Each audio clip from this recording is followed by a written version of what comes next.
Bienvenue à tous dans notre émission 15 minutes de grâce et de vérité avec le pasteur Clarence Tézé. C'est une joie pour moi encore de vous accueillir et de célébrer le nom de Jésus ensemble.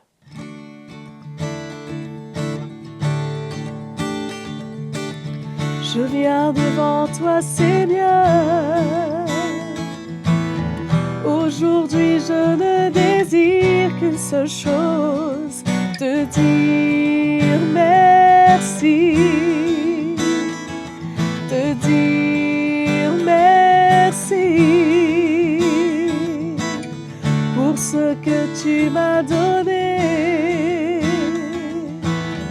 pour tous les bienfaits que je ne vois pas, te dire merci, te dire merci, avec les louanges de reconnaissance et mes mains levées, je te bénirai,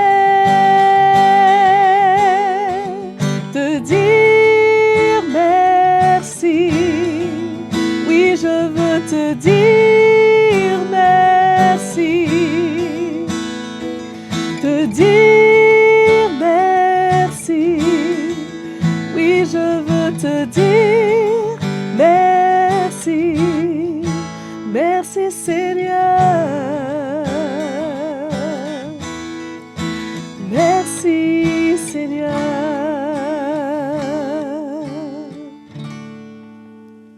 Je vous laisse maintenant avec la parole de Dieu. Très bonne écoute à vous. Bienvenue dans ce nouvel épisode de 15 minutes de grâce et de vérité. Je remercie Maëva de nous avoir emmenés à louer le Seigneur. C'était merveilleux. Merci beaucoup Maëva. Et pour cette session, nous allons parler de qui a besoin d'un médecin. Qui a besoin d'un médecin? Alors, allons-y.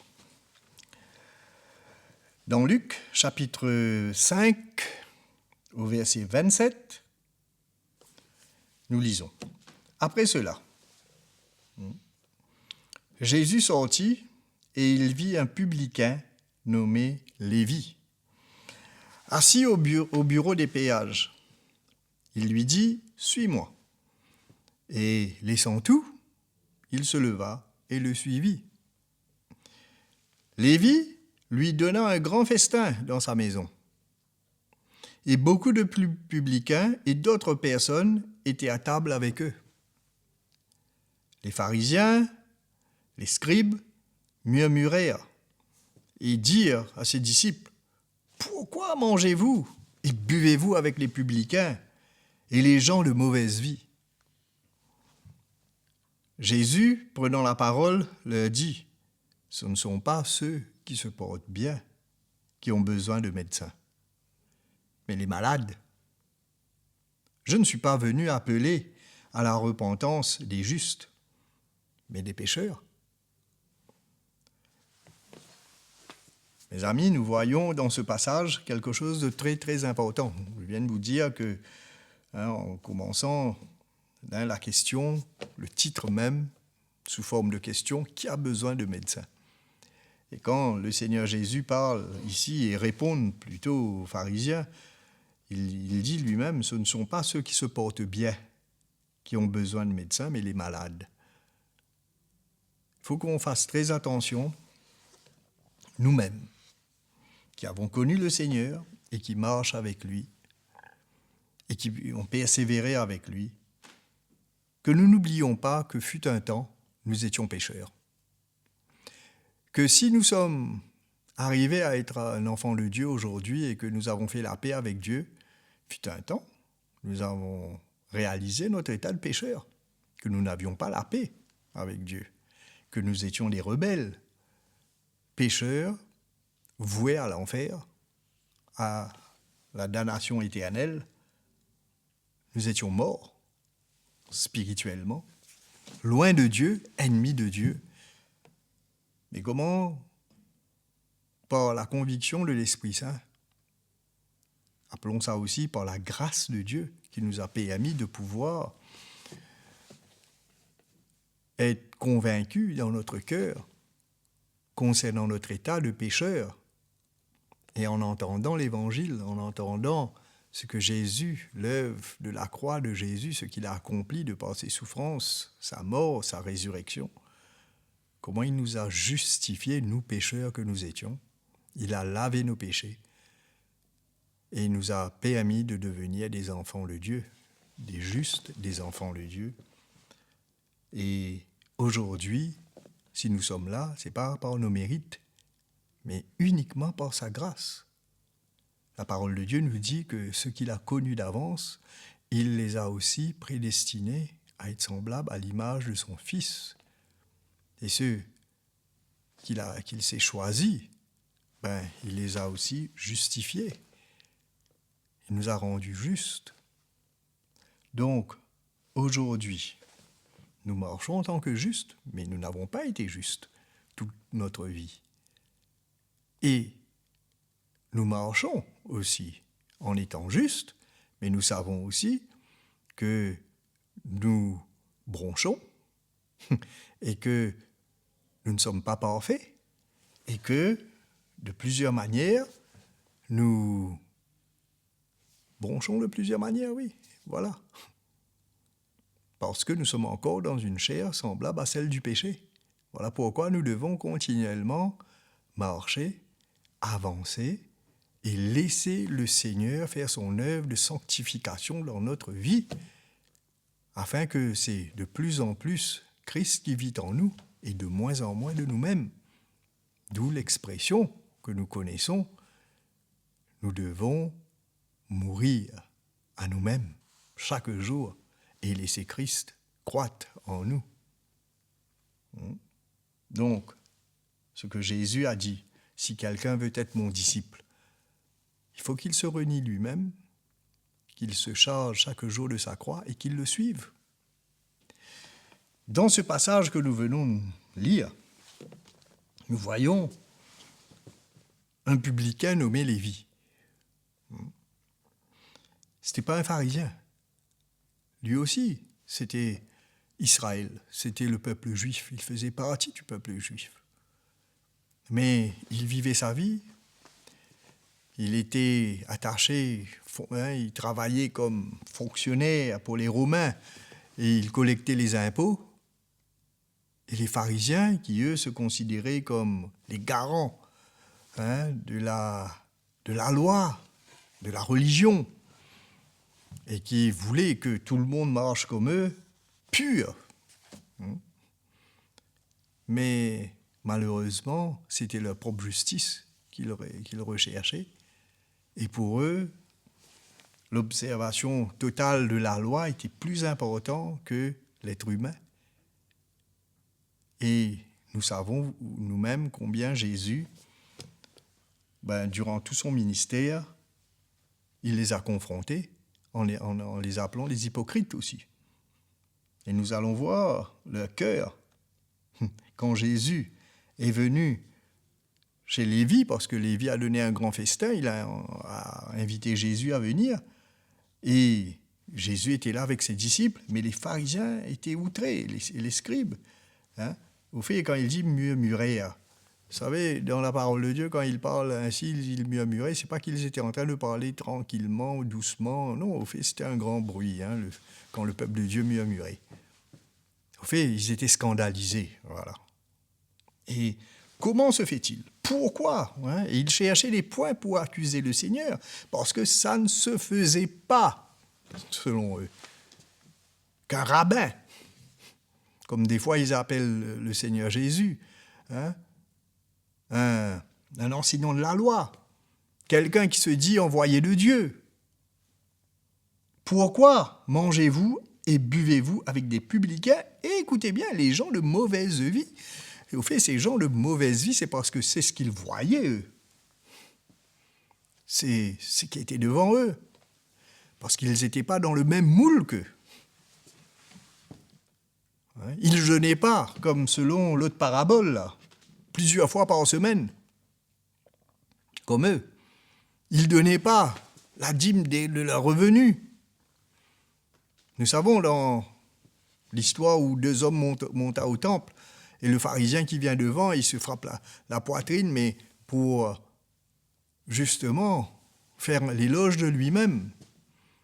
Il loue Dieu qu'il n'est pas comme cet homme là-bas. Et nous voyons la même attitude. Pourquoi mangez-vous et buvez-vous avec les publicains et les gens de mauvaise vie? Ça, eux, ils sont les gens de mauvaise vie. En d'autres mots, nous, non. Nous, on est bien.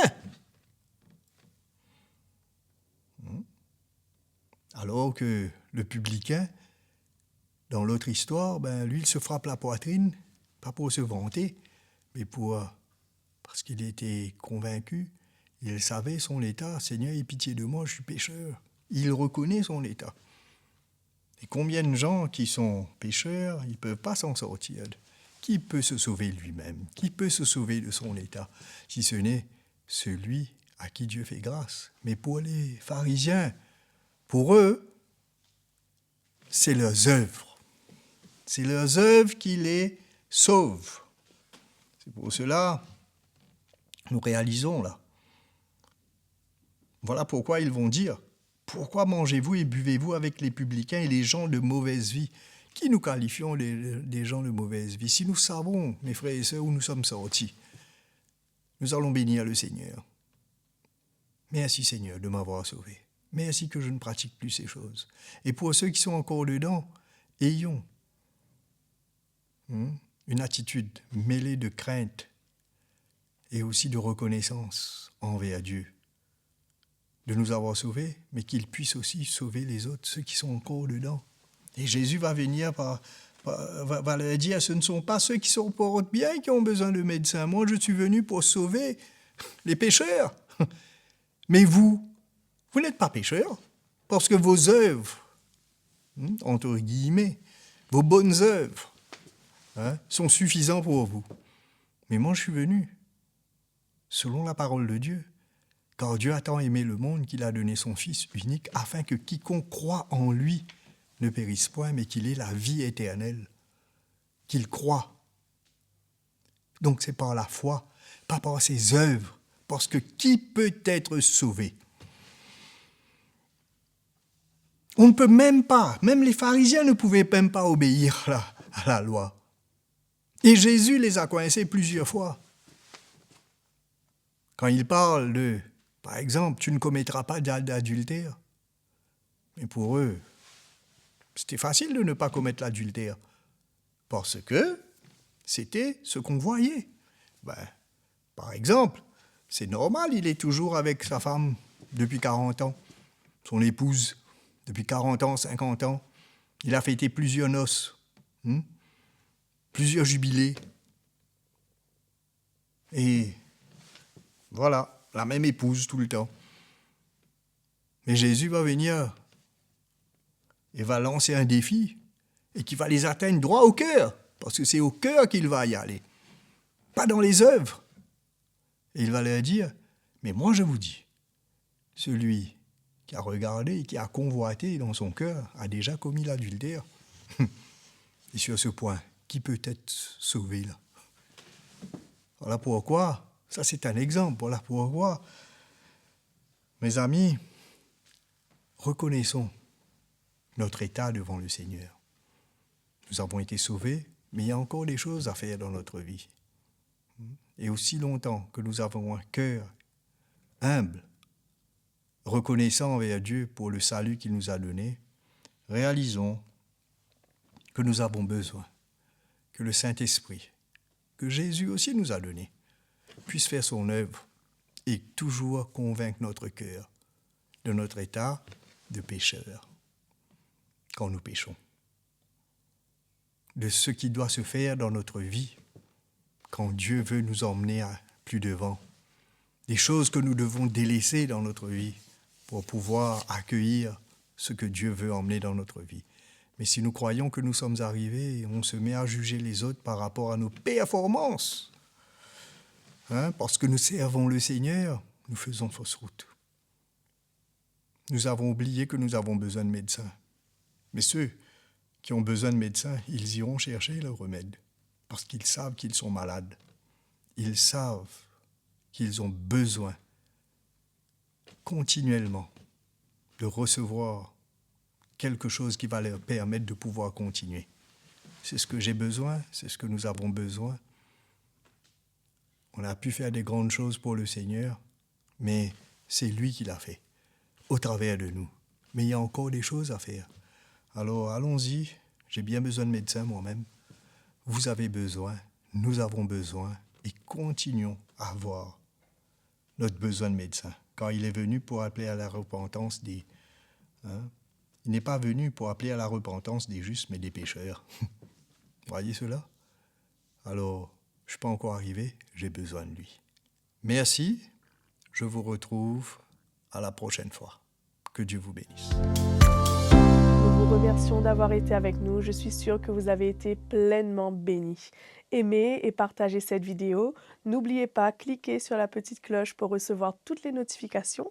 Abonnez-vous à notre chaîne YouTube et si vous voulez nous écrire, si vous avez des questions et pourquoi pas un témoignage, écrivez-nous à l'adresse qui s'affiche sur votre écran. À très bientôt.